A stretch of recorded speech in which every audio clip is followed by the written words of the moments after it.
Recording's in progress. Recording! He pushed a button. Welcome to another episode of I Can Do This All Day. I'm Dan, the part-time Avenger. With me is Mark, the resident Jedi. Hello there. Today we're here with all kinds of Christmas cheer because the day is close approaching, possibly upon us. Not quite sure, but it behooves us in the feeling of the season to drop our top 5 Christmas movie lists. So all of you have things to do when you're snowed in, but your internet still works and you can go streaming for the season. It's December. Let's get the holiday season kicking off, right? We're going to be going over our top 5, like Mark said. We will also go over some overrated and underappreciated movies. And we're going to have fun on this episode. We're getting a little festive. We've got the colors, we got the snow, and we're going to kick things off. Mark, why don't you kick us off with your number 5 Christmas movie? So I want to preface this choice and this list by saying I don't give a shit what anybody thinks is the best list of Christmas movies. I decided to only choose the Christmas movies that if I don't get a shot at them, it's not really Christmas. So on my list is no Miracle on 34th Street or traditional Christmas fare. I think anybody that listens to this podcast knows that we are rather non-traditional in many ways. So I need to fully throw that out there, that this is my list, not the list. So all those heckly listeners out there can just calm themselves down and know that there are other Christmas movies out there. But for my number 5 movie, a favorite of mine, and it wouldn't be a Mark list without a Dan Aykroyd movie. So I've got to go with Trading Places, the Dan Aykroyd, Eddie Murphy classic. Okay, when he said Dan Aykroyd, you had me worried again, and all I could think about was nothing but trouble, but goddamn. Okay, yes, Trading Places, fantastic movie, Christmas season for sure. And with your mic, I mean, just turn it up a little bit because I want to have that laser beam focus towards this movie. Tell me a little bit about more of your background and origin of this movie and why it's on your list. So this movie originally, I don't remember when I first saw it, but I know that it has been, I own it like 7 different ways because whenever somebody's like, oh, let's watch a Christmas movie, and I'm like, Trading Places. It is the quintessential 80s comedy with possibly the dirty and bougiest Santa ever. Never saw Santa eat smoked salmon out of his beard before. It just such a great movie where in the end, the good guys win. And isn't that, just it? Just it? Everybody's looking good. Everybody's feeling good. Very true. And I loved the awful stereotypes on the train during the little heist. Was one of my favorites. And I'm pretty sure that one of my buddies who listens did plenty of those impersonations when we were in junior high. No one else got those references except for me because I'm the only other child that watched that movie. But yeah, Merry New Year. This movie has everything from Eddie Murphy doing all of these random Eddie Murphy-isms to Statler and Waldorf, but in real people. You've got a train heist. You've got a flip-flop. You've got random Barry White-looking motherfuckers. I mean, this movie has everything. Swedish meatballs, too, from Austria. So great. A very good cast. All right. So I will say that I've been giving Dan Aykroyd some hate on our previous episodes. In my opinion, rightfully so. But this movie was pretty damn good. He was good in it. And yeah, I cannot say a bad thing about that pick. And you know what? It honestly slipped my mind because I just think it's one of the best comedy movies. I don't think of it as the typical Christmas movie, but hey, that's all right. It's a good one. Love it. Love it. And I'm glad that you called out Jamie Lee Curtis's Swedish Meatballs as well. Good job. So, Dan, what's your number 5? My number 5, I'm going to go with a sentimental pick. And normally, well, let me get the disclaimer out there. You and I both know that I'm not huge into holidays, and my upbringing was anything but the traditional childhood that you would see from your classmates or even just on television and movies. But you took Christmas vacations. Yeah, I did take Christmas vacation, so I was lucky. I was very fortunate.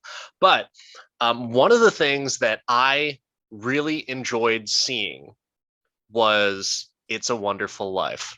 And during the holidays, back when they would play it like 24/7 all the time, and then whatever happened to that? I mean, I would still watch it now, but I don't really know what happens to that and why they just stopped playing it on every single station 24 hours a day during the Christmas season. Probably because they realized, oh shit, we're playing it on every station 24 hours a day. Because it's the most fucking depressing Christmas movie I've ever seen. What is the character doing in that movie? Why is he reflecting on his life? Oh, because he fucking tried to kill himself. Yeah, but you know what? I even when I was younger, I didn't really feel like it was that downer of a movie.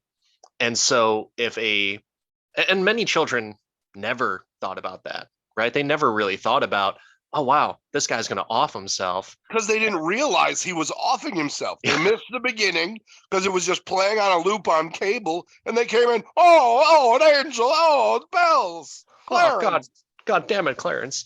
But yeah, it was I liked the movie. I did actually see a play at Drury Lane in Oak Brook. A very first time I ever seen a live action play, and I enjoyed it. They were ahead of their time. They did a little bit of gender swapping and race swapping for the angel of Clarence. It was an African American lady named Clara, and she was dynamite, show stealer. And that's probably one of the reasons as to why I like It's a Wonderful Life, because of that particular play. I wish I knew what that actor's name was, but yeah, she was fantastic. It made me appreciate the movie even more because of the way that it was portrayed on stage. But that's it. That's my number 5. I think Nice. as I've gotten older, I've appreciated that movie more. So respect, very traditional, very safe. That's about all traditional you're going to get from me in this episode. Well, I'm sorry. The normal American tradition, you're going to get the Dan tradition in this episode. So you will see what my Christmas was like based off of these movies.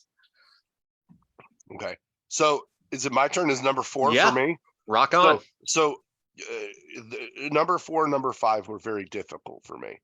And the number, I chose number 4 because it is very centralized on the days leading up to Christmas.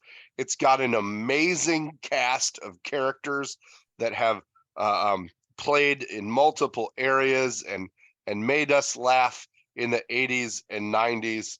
Some of them didn't make it past the 80s and 90s, but I am talking about the classic Arnold Schwarzenegger Christmas movie, Jingle All the Way. Wow. Ballsy pick with the Terminator coming in at number 4 for Christmas. I mean, you've got Phil Hartman, you've got Sinbad, you've got Tom Hanks's wife. I mean, hey, wait a second. Get better than that? Rita Wilson, put some respect on her name, for God's sake. And you've got still a toy that I am trying to get a hold of. Still. The problem is I won't pay more than $20 for a Turbo Man. I'm sorry. I just can't do it. But that's like one of those things that me and my wife have agreed, when I find the right one in the box, it will be part of our yearly Christmas decor that's just going to sit on a shelf somewhere in the house. Only from November to January, my son's going to be like, Why can't I open Turbo Man? Be like, it's not for you.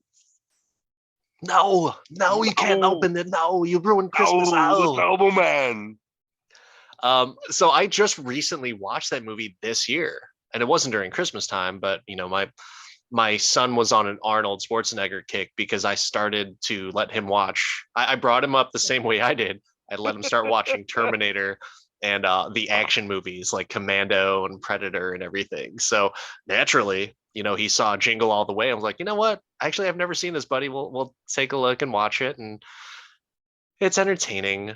I mean, my Arnold Schwarzenegger is him kicking ass, taking names, and riddling people with dozens and dozens of bullets. But I mean, at hey, the end, he has a jetpack. He has a jetpack as Turbo Man. he does save the day. He does You save know the what he day. doesn't save? Jake Lloyd's career. Yeah, that's right. Young Luke Skywalker did this movie first, and now we all hope that he's doing okay. He wasn't that bad in this movie. He was okay. He was. But yeah. No. Jim Belushi makes an appearance. Like, such a quality cast. So good. A red heat. Uh, Red Heat a reunion. reunion, a red heat reunion. Oh, I think that Sinbad being such a big guy, like in general, this was one of the few like movies where like they could still get physical, like and push each other around, and it was believable because Yeah. Sinbad's built like a fucking middle linebacker. Yeah. At least height and width wise. Some of the width goes throughout. He played a football player in Unnecessary He Roughness did. with one Scott Bakula from Quantum Scott Leap fame. Bakula. Oh. Kathy Ireland as well. Mm-hmm. No, Yeah. Jingle All the Way, definitely a wonderful Christmas movie. No disappointments there. And kind of ahead of its time because this was just the start of the crazy Christmas people. And it continued for many. As somebody who has survived multiple retail Black Fridays, I know how these people are. And it's very, it's true. It's I true. wonder, did the actual real life occurrences happen and this movie took it from that? Or did this inspire those Black Friday, just like go nuts, beat the shit out of people, So shopping sprees? this came out in 96. So it was while it was still going on, right? Like I remember all the videos of like new Nintendo stuff coming out or whatever, and people running over each other to get through the place. And I need that 100, but it still went on.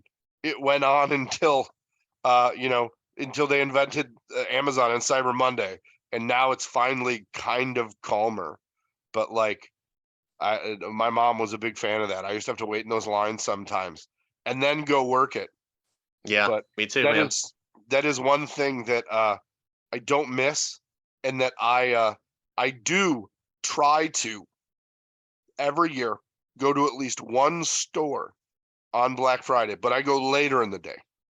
I go later in the day because I like to see all the crushed joy of these workers and remember being in their shoes, and then go home, have a cup of cocoa, and appreciate my corporate drone job. No, I'm not a corporate drone, but I appreciate my 9 to 5, baby. Love it. Yeah, I would agree with that. Well, let's go on to my pick. And that pick is one of my only movies that I would put in quotes a kid movie that I saw in theaters multiple times. Ooh. Now, I will throw it out there. It was multiple times at RIP Bremen Theaters in Tinley Park. And so it was like $1.50 max as to what we were paying to go watch this movie. But it starred a little actor, you may know him, Macaulay Culkin, and it is the original Home Alone. Saw it twice in theaters. Actually, I think it was 3 times. And it was just so much fun. The reasoning as to why I really enjoyed it is because there was action, albeit cheesy action, but violence in the movie. And for me, to enjoy any type of movie, there needed to be violence. So that's why Home Alone is my number 4 pick You on this chose list. violence. Oh man, I can't complain about Macaulay Culkin. Yeah, I don't know what to say other than I understand. And though that movie is not on my list, I appreciate it. Well, I mean, being a kid around that time, it was really cool to see, like, well, what would you do if you were just left alone for the holidays? And this kid lived it up. Now, Home Alone 2, I will say he lived it up a little bit better in New York City, but this one was still great. He was a boss. He wasn't scared, and like, this is my house, I have to defend it. And then he just fucking threw out his Legos, a bowling ball, a goddamn blowtorch, for God's sake, or something like that, and paint cans. There was just shenanigans all over the place, and who doesn't love violent shenanigans from an 8-year-old against two grown men convicts? I mean, Joe Pesci. Yeah. Daniel Stern from Wonder Years fame. I mean, come on. Who knew the Wonder Years guy was a creep? Yeah. But that's it, man. I do still enjoy that movie, and my kids really got into the series, and yeah, it's on my list. What about you? What's your next pick? My number 3 pick is going to have some level of support for Home Alone. I believe the director of Home Alone is the writer of or wrote on this movie, but the most random back alley Christmas present ever given in the 1980s was a Mogwai, and my number 3 is Gremlins. Such a great movie, such an underrated cast. Yeah, no. Who knew your Christmas present could destroy your favorite little hometown? Very cute. I mean, who didn't want a gizmo? Adorable. Deep cut.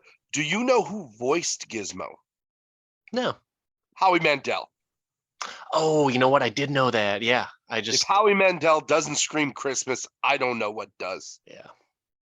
And that is pretty awesome. And Phoebe Cates. Just amazing. Before she retired. How is it that Phoebe Cates was like sex object in Fast Times, and then she goes to being like this, girl next door, like average?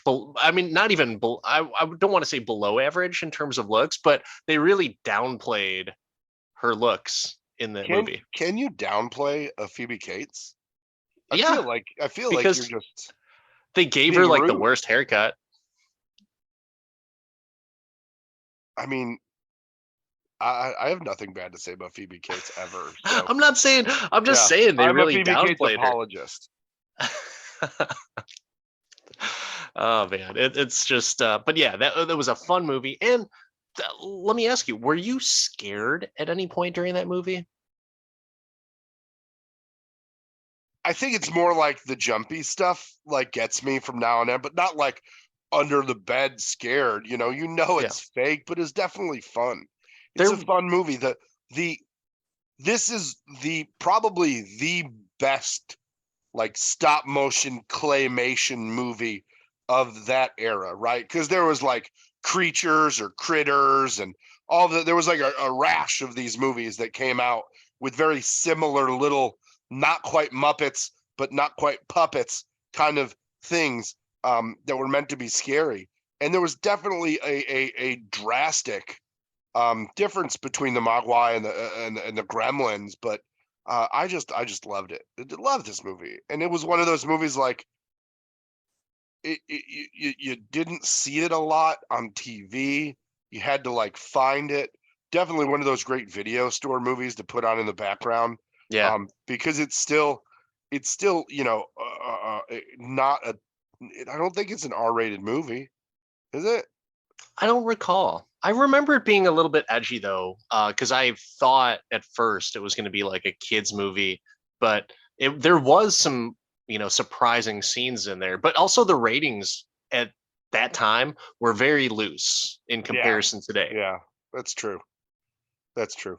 But in general, definitely love this movie. Love the cast, and the thing about the cast is a lot of them are not good in anything else. Like Zach Galligan, what do you see Zach Galligan in except Gremlins and Gremlins 2? Yeah, Much like Home Alone, another sequel in New York that's amazing. that was a good. I just recently watched that, and was that during Christmas? The second No, one? not a Christmas movie. Okay, Still includes Phoebe Cates, though. it So it's a does. little But present, but not a Christmas movie. I will say that movie was. I thought it was better than the first one. But funny thing, I stumbled upon something on YouTube where it's like a reenactment of how the Gremlins 2 pitch meeting went, and it is phenomenally hilarious.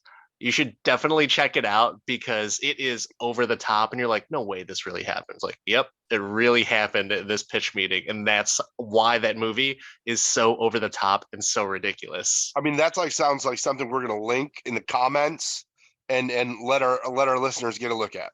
I'm just gonna link another episode of our show. That's what I'm gonna do. I love That's it. what I'm gonna say. Surprise! Check out Merry this Christmas, awesome bitches. video. Yeah, check out this awesome video, and it's just another one of our Yeah, episodes. yeah. You know what? You know what one it should be? You know what one it should be, right? Samaritan. Yeah. The gift I mean, that well, keeps on giving in the Christmas season. it is. Yeah, and that is one of our most viewed and listened to episodes. It's a family friendly, lovely, positive, happy review. Yes. Yes. All right. So I had a little bit of trouble picking my number 3, but I'm going to go against what you would think that I would go with. But my number 3 is Bad Santa. Billy Bob Thornton, freaking hilarious, just inappropriate, but perfect for the season at the same time. The first one? The first one. Okay. Mad respect to Bernie Mac. Yes. R.I.P. John Ritter, too. Fantastic in that movie. True.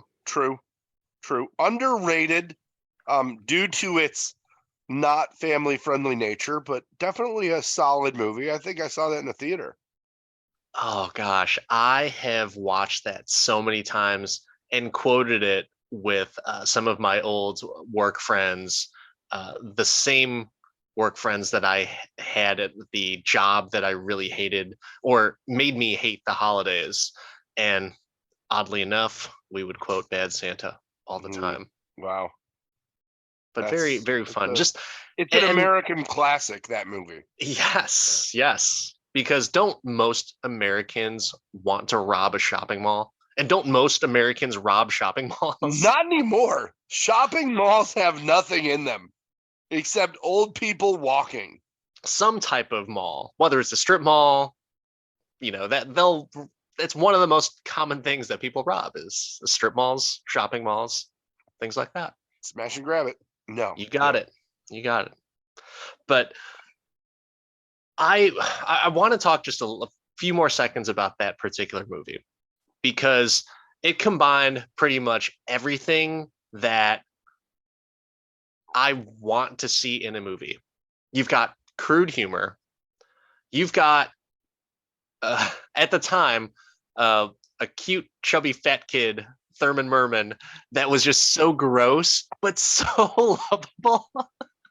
So lovable. Merman. Thurman Merman. Your name's Thurman? Oh. Thurman Merman. And how stupid that kid is, but at the same time, it's the innocence that you're like, wow, what a nice kid. Yeah, you've got, your grandma she's got a couple of screws loose and no one's taking care of you. But at the same time, you're so nice to take in this mall Santa. And you believe, you have faith, you have conviction, Thurman Merman. And yeah, Wow. such a great movie. Thurman Merman might be the best name of anything. Wow. Oh, jeez. You know who Thurman Merman reminds me of in a lot of cases? Do you know that that comedian who's also has a phonetic name? Are you talking about? Yes, I'm talking about. Oh my gosh. What's the name? What's the name? I can't. I picture her. Fortune Fesmer. Feimster, Whatever, Fortune Feimster. whatever. Yeah. I was trying to get you to say it so I didn't say Yes. it wrong. Yes. Oh my gosh, she's hilarious. She's hilarious and probably has a good sense of humor about this specific reference. Wouldn't it be crazy if like we were you specifically? Yeah, you if were I was the only person. I'm the only one that sees it. And now there's gonna be a Instagram beef with our podcast and Fortune Feimster. Feimster.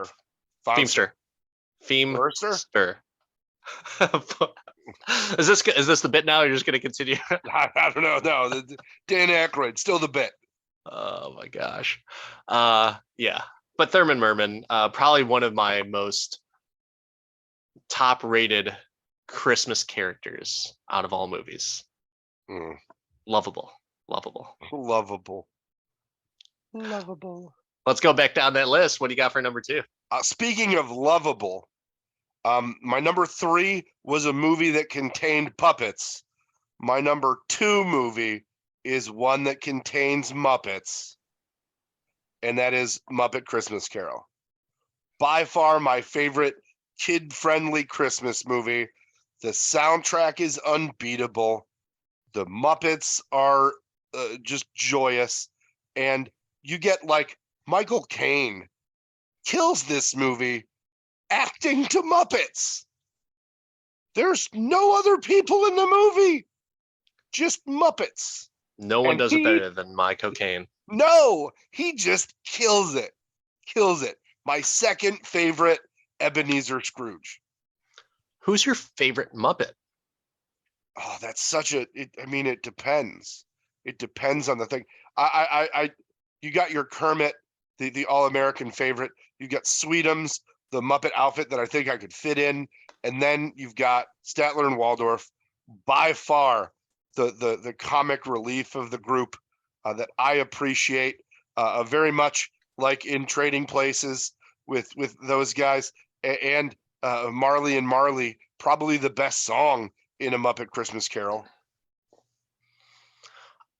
So recently, when I say recently, like 2 hours, 3 hours ago, there is a new show on Disney Plus, and maybe it might be, I don't know if it's a year old or so, but like something about like judging snow or ice sculptures, and Kermit the Frog is in it.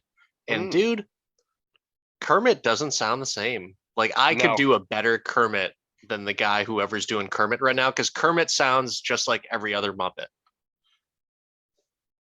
Yeah, there's I don't know who's doing him now, but he was originally Jim Henson, and then like Steve Whitmire took over. Steve Whitmire was the Kermit the Frog in Muppets Christmas Carol and a lot of the Muppet movies, but all those guys are in their like late 60s, mid 70s now, right? Like Frank Oz, the voice of Miss Piggy, is 78. Still doing his thing. Still doing it. Still loving Frank Oz. Amazing. Also, Frank Oz is in at least 2 of my top 5 movies, Trading Places and Muppet Christmas Carol. And I think he might be in number 1. I'm going to have to look that up. But in general, love me some Frank Oz. Who is English? Or no, he was born in England. He's American. Either way, Frank Oz is in it. All the great Muppets, all the best Muppets, and even the random Muppets. But you can't do anything without Muppets, in my opinion, for Christmas. It's just wonderful. Just happy times. And if you want a YouTube video to go out there and watch.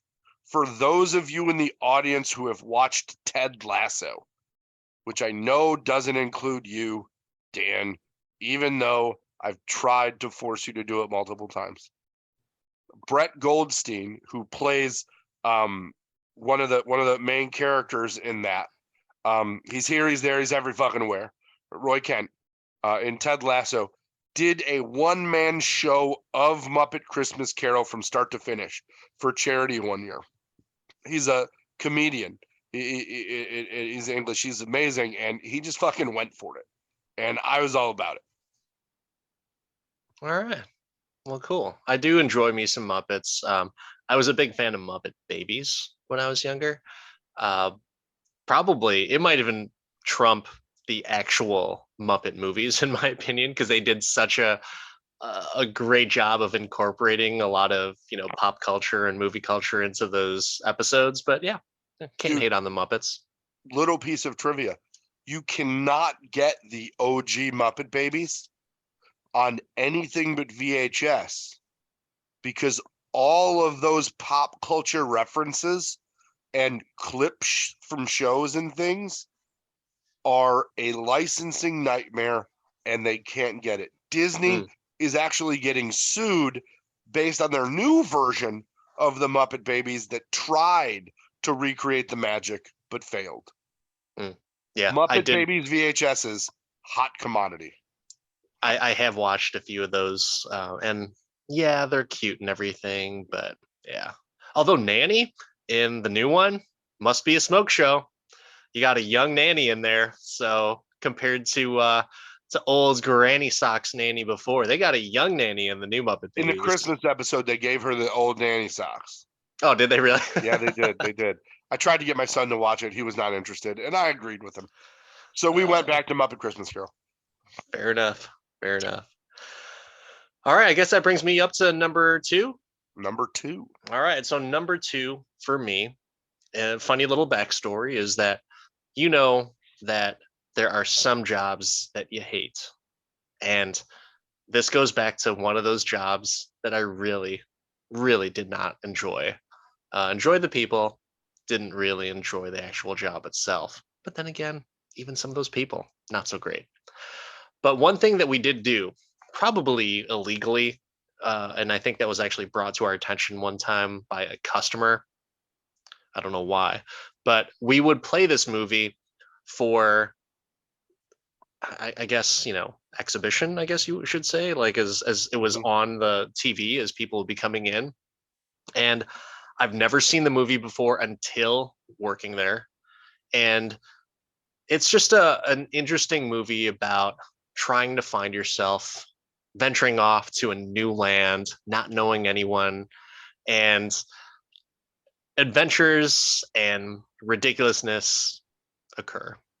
And it can't be anything but the Will Ferrell classic, Jon Favreau directed Elf. Such a goddamn funny movie. And I wasn't a big Will Ferrell fan. I always thought he was over the top and just too much on Saturday Night Live. I didn't think he was that funny. And then I watched this movie, and his portrayal of Buddy the Elf and the, all the different types of scenarios that he finds himself in. I'm talking about going to the is it Macy's that he goes to, and then the lady's offering him fruit spray, and then he just sprays in his mouth. Fruit spray, just hilarious to me. So many funny things, and getting hit by a taxi like right off the bat, and then just saying, "Don't stop." Sorry. He apologizes for getting hit by a car, and then he walks off. But Will Ferrell, James Caan, R.I.P. Previously a friend of the podcast, but James Caan, awesome in that movie. It was really good to see him and his back and forth Will Ferrell, and so good. Mary Steenburgen, best cup of coffee. Yeah. Congratulations, you did it. Oh God.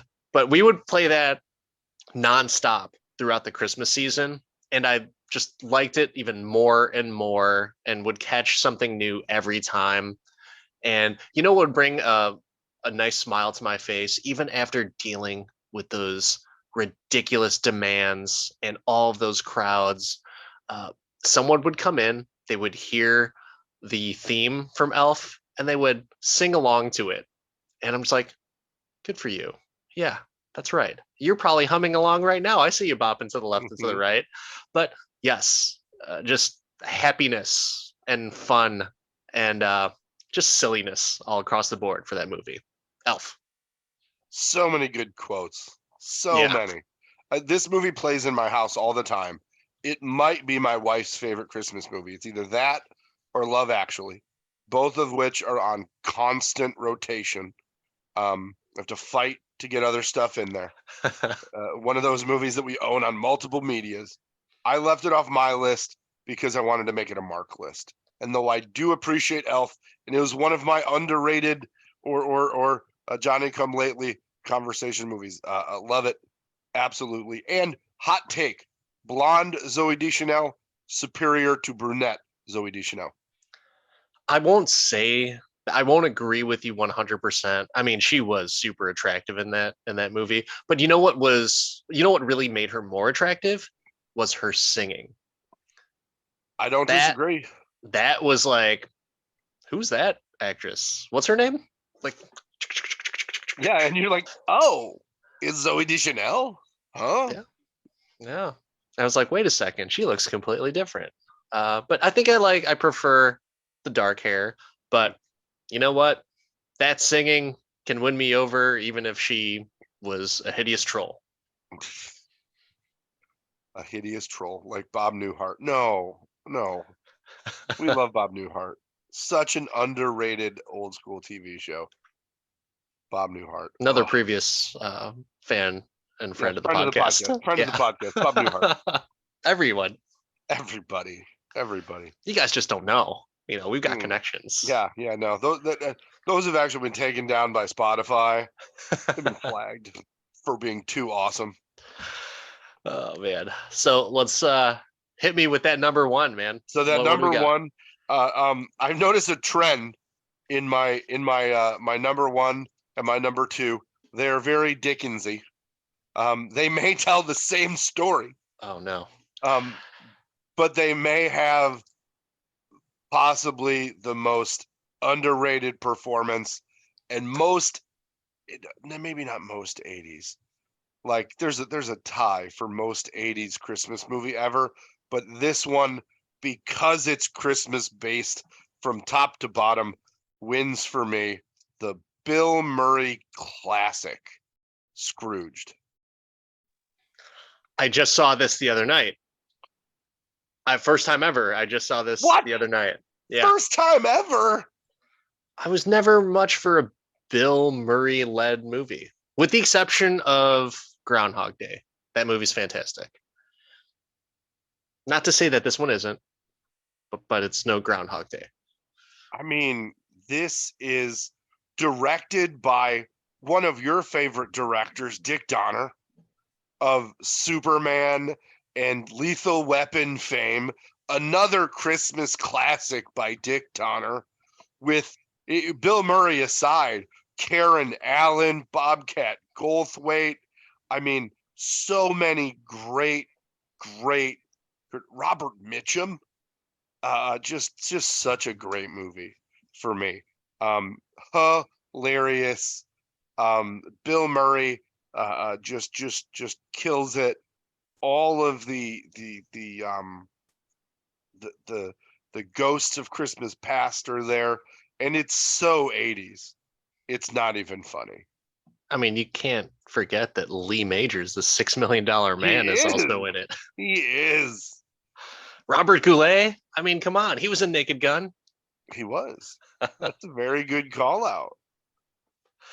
Oh man. Yeah, I can't.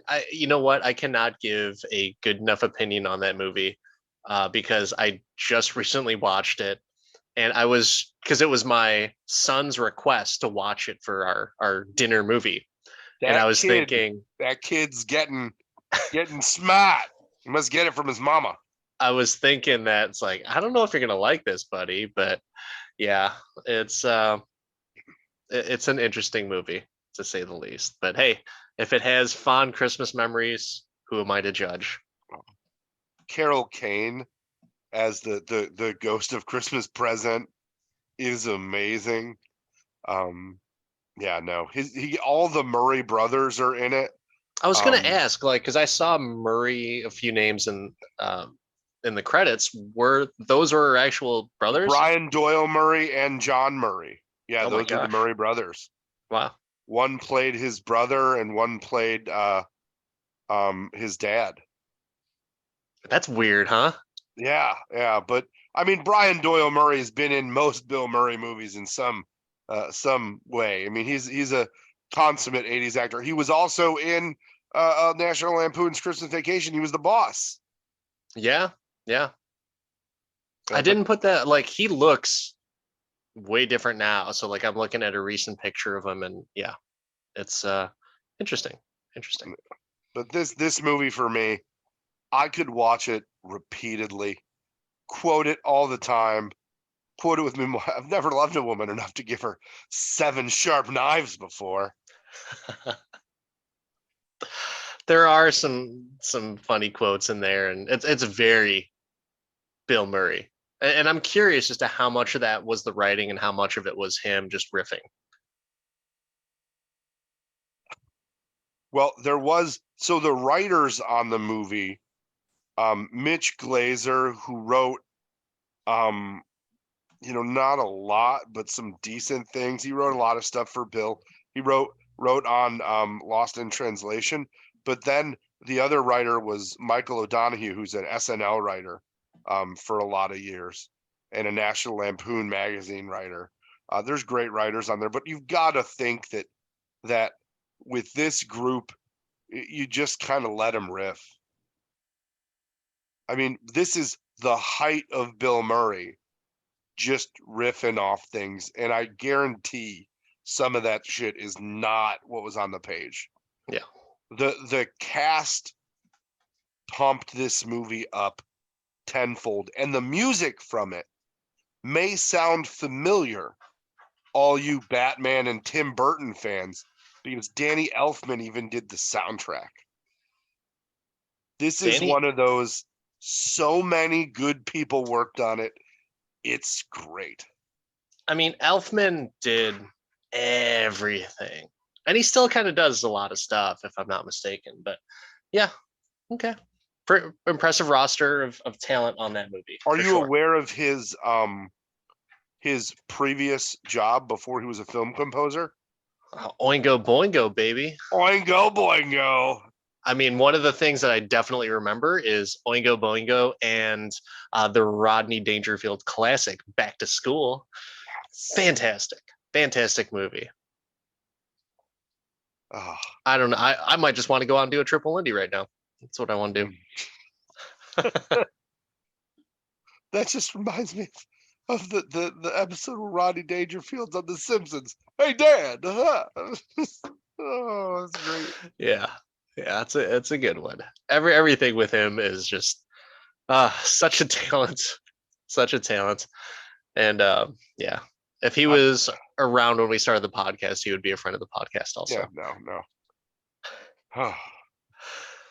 All right. So I will talk about my number one, and it might surprise you.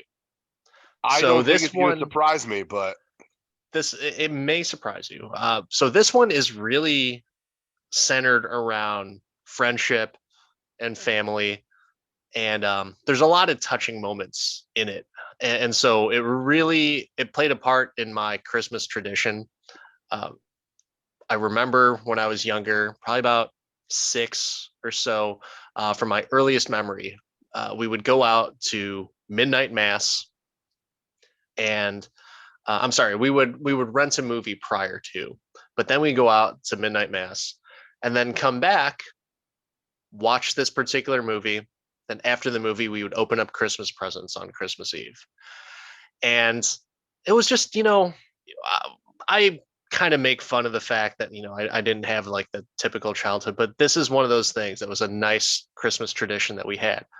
A movie about friendship, family, and shooting motherfuckers with all the bullets. I'm talking about not what you think, but Lethal Weapon, starring Danny Glover and Mel. I'm too crazy Gibson, but goddamn, that guy was a handsome looking man when he was younger, and all the women wanted him. But yes, Lethal Weapon, Christmas movie. I mean, the movie starts off with, well, actually, the movie starts off with a hooker jumping off the roof, but the next scene is they're in a Christmas tree lot.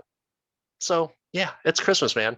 Christmas movie, Christmas joy. But I will say that movie is all about friendship. It comes full circle at the end. It does. It does. It does. It does. And you know what? I'm not too old for that shit. Good, good. Because I am going to continue watching that movie all the time. And my wife actually made the comment this year, is like, are you going to let him watch Lethal Weapon this year? And I was like, maybe. I don't know. Maybe we will. We tried to, I think it was last year, but he fell asleep before we even put the DVD in the player. So, Oh, that's but amazing. yeah. So I wanted to say just about that movie, right? Because it's my number one. Yeah, true story. We would rent that movie at Movie Mania in Tinley Park, which has been gone for like 30 years now.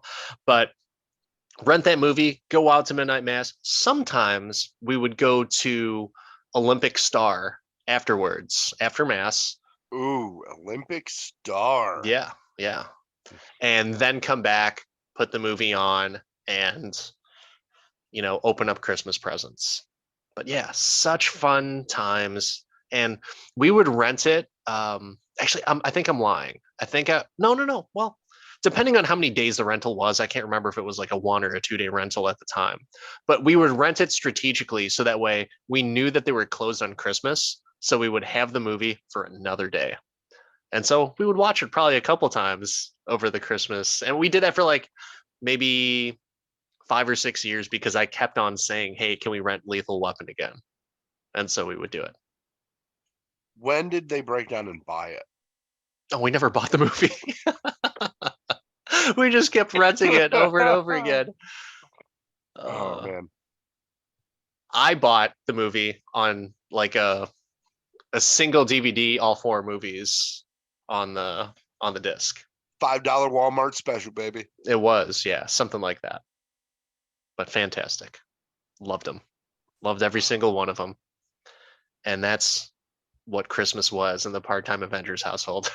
I mean, those are 10 Christmas movies that if you watched in a Christmas season, all the joy, All the violence, all of it. all the bullets. I mean, I'm not gonna say I'm upset. I'm not gonna say I'm upset about it. Yeah. I'm not gonna say I'm upset.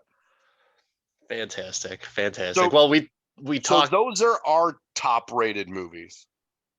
And I think that Danny's eager to get to other movies that people have rated highly that we do not believe deserve that rating. And we're going to call those overrated Christmas presents. Overrated. Not to say that they're bad, but they are overrated. Mark, why don't you go ahead and go first with one of your overrated picks? My top overrated Christmas movie pick is Charlie Brown Christmas. Just shut up. Charlie Brown Christmas. It's like 20 minutes of some poor ass kids trying to buy a fucking Christmas tree and they want a plastic one. Like, they bully the shit out of this kid. This is the kid that ends up just freaking out one day. Like, stop bullying Charlie Brown and be nice. Fair enough. Fair enough. I do like that, and I do love the music from Charlie Brown Christmas. But yeah, I could see where that would come into play. My overrated pick is, and I have a hard time saying this just because the fact that like it's such a classic, right? But Miracle on 34th Street. Pick any of them. I don't care. The new one, the older one, whatever. But overrated, in my opinion. And I was always upset when I would see that. Like, I think there was a time where It's a Wonderful Life and Miracle on 34th Street were on loop 24/7 on different channels. And I was always pissed off when I would see that movie on loop all the time and not It's a Wonderful Life. So, in my opinion, overrated. The guy's a phony. That you can mess around with real estate and getting different houses for people. So, phony. Sorry, don't buy it. Yeah, I've got to say that the original is much heralded. When the 1994 remake of the movie is better, and one of the actors in it is Dylan McDermott. Maybe try again. Maybe try again. Though, shout out to Richard Attenborough, Sir Richard Attenborough, friend of the podcast. Yes. The Dinosaur, first night to be a friend of the podcast. Yeah, first night. Mara Wilson was in it, but I mean, she'd already done her good stuff at that point. She was better in what's it called, Mrs. Doubtfire. Yeah. No, anything with Matilda, Robin Williams. You've never seen Matilda? What the? All right, that's the wrong question to ask me. That's the wrong question to ask me. But Mrs. Doubtfire, 100% all the way. That's the only role she needs to live by. Just give her the royalty checks off of that. I'm not against it. But yeah, no, I agree that of the traditional Christmas movies, by far one of the most overrated. Do you want to throw out another overrated, or do you want to go underrated? Let's go underrated. I have one more overrated that I'd like to throw out there. So it wasn't a question. You should have just done it, man. Well, I just want to see if you wanted to or not. Well, I could give you another overrated. I got one more, and I just have a beef with this movie because they say it's a Christmas movie, but Danny Elfman says differently during the chorus. So The Nightmare Before Christmas. Get the hell out of here with that shit. It's a Halloween movie. Oh, by the way, my wife. There's a song that says, "This is Halloween. This is Halloween." It's a Halloween movie. I think it was during our Hocus Pocus episode or something. One of them. Immediately after she paused on the episode and said, "Tell Mark Nightmare Before Christmas is a Halloween movie." I was like, "What?" I was in the middle of work. Why she's asking. I was in the middle of work. I was like, "What did you just say?" It's like, "I'm listening to your podcast. Tell him that it's a Halloween movie." I was like, "Okay." Well, Mark, here you go. Yeah. And if she listens to this one, she's gonna be like, "Why did you say that?" Maybe that's why I think it's overrated. But yeah, maybe. Everybody says it's a Christmas movie. I agree with your wife that it's a Halloween movie. Get that shit out of here. Though I will pick on any gas station attendant whenever I want. That girl's crazy. So for this overrated one, I had a hard time, even just including this on the list. And this is going to get some people upset. But overrated, what I mean by that is it's held on such a pedestal for Christmas. There are memes, there are homemade crafts, and I'm pretty sure that someone's even put this out to market of like actual countdowns to Christmas, and it involves a certain Hans Gruber falling from Yakatomi Plaza, Die Hard. It's an overrated Christmas movie because it's overrated because all those fucktards are talking about like, it's not Christmas until Hans Gruber falls over the Yakatomi Plaza. Like, get the fuck out of here. Get the fuck out of here. It's the Christmas ham and the Christmas roast. Get the fuck out of here. You do not need Die Hard for Christmas. I'm going to thoroughly disagree and tell you that Die Hard would have been number 6 on my list and fell to such a level because I thought it would be on yours. I thought Lethal Weapon was going to be Die Hard, and I am one of those fucktards that thinks Christmas cannot begin until Hans Gruber falls from Nakatomi Plaza. It's a good movie. It's a really good movie, but you know what? It's completely overrated for Christmas. And I bet you there are a bunch of people out there that don't even like the movie as much as I like the movie. And they're like, oh, they put like a Hans fucking Gruber shirt on and it's like, hey, you see my shirt? It's Christmas. Now Christmas can begin. Like, get the fuck out of here. Get out of here. You can't even recite a single line from that movie other than the fact that you see Alan Rickman's face of look of surprise as he's dropping down. Or they'll say, what are you talking about? Yippee-ki-yay, motherfucker. Like, yippee-ki-yay yourself out of this conversation because you don't know the movie. Yeah, show him the Rolex. Hans, Booby, I'm your white knight. So come on, I could go all day long with this, and you know I can. And I love that movie, but I will say it is overrated for Christmas. I am only going to give you that solely because of all of the hype has gone to a proportion where it's no longer, I'll agree that it's no longer connoisseurs and appreciators. Now it's almost like it's almost too loved to where they're ruining it, but not for me. I still love it. It's I, still a Christmas movie for me. so do I. But it's like those younger kids wearing Led Zeppelin or Nirvana t-shirts when you know goddamn well that they don't even know a song and they just bought the shirt from Target. No. You've never listened to MTV Live Unplugged in New York. Right. Take off your Nirvana shirt, you moron. Right. Oh my gosh. But yeah, like I said, good movie and probably the best Bruce Willis movie out of everything. And yeah, but it's not on my list of Christmas because it wasn't my Christmas. It was always Lethal Weapon. Riggs and Murtaugh, my friend. Riggs and Murtaugh. Okay. So I'm giving you that, and I'm surprised I am. It's the Christmas season. It's the season of giving. I'm gonna give you that one, but I'm glad that we clarified that it is still a much loved Christmas movie, and that the hype is the thing that's got you a little wrangled and got those 1000%. hipsters on your naughty list. A bunch of posers out there thinking they know Hans Gruber and John McClane. Okay. So talk to me about underrated. All right. So underrated is a surprising one for me. And I actually just talked about this at a get together recently. I do not like Hallmark Christmas movies or rom coms all that much. There's a few of them that are okay. And I don't really like Christmas movies. So you put all those three together and you're like, well, obviously this isn't going to hit the list. But there is a movie that came out, I believe it was last year.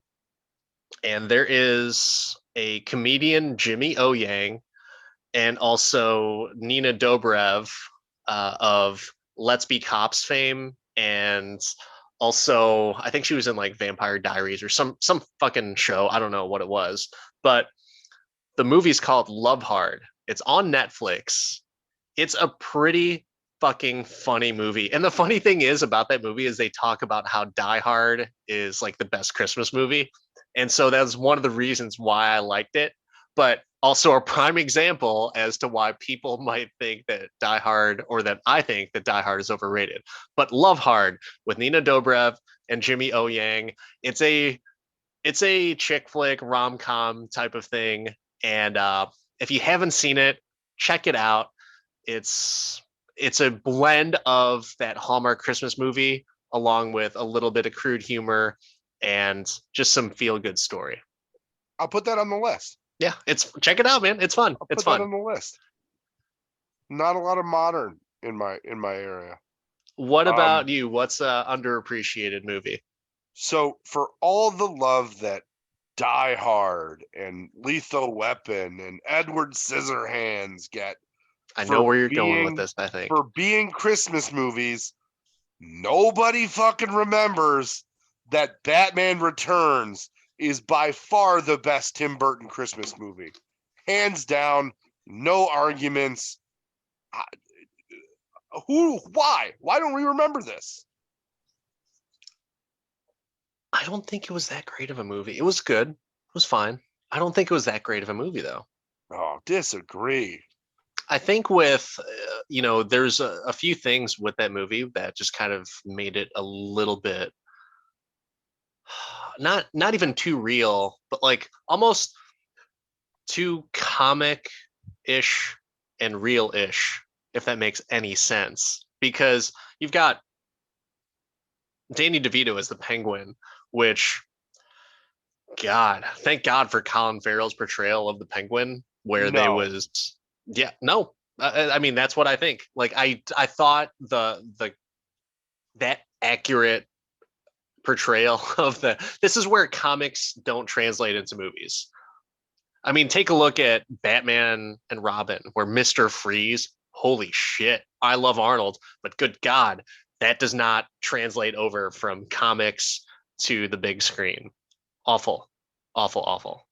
But that's kind of in my head as to why I'm fine with the Batman movies, and Batman Returns was fine. Michelle Pfeiffer was amazing in that. I really liked her as Catwoman. But yeah, I mean, not my not I wouldn't even say it's underappreciated as a Christmas movie. It's just maybe even underappreciated as a Batman movie.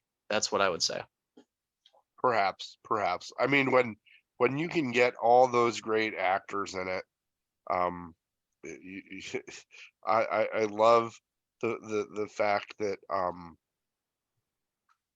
I love the fact that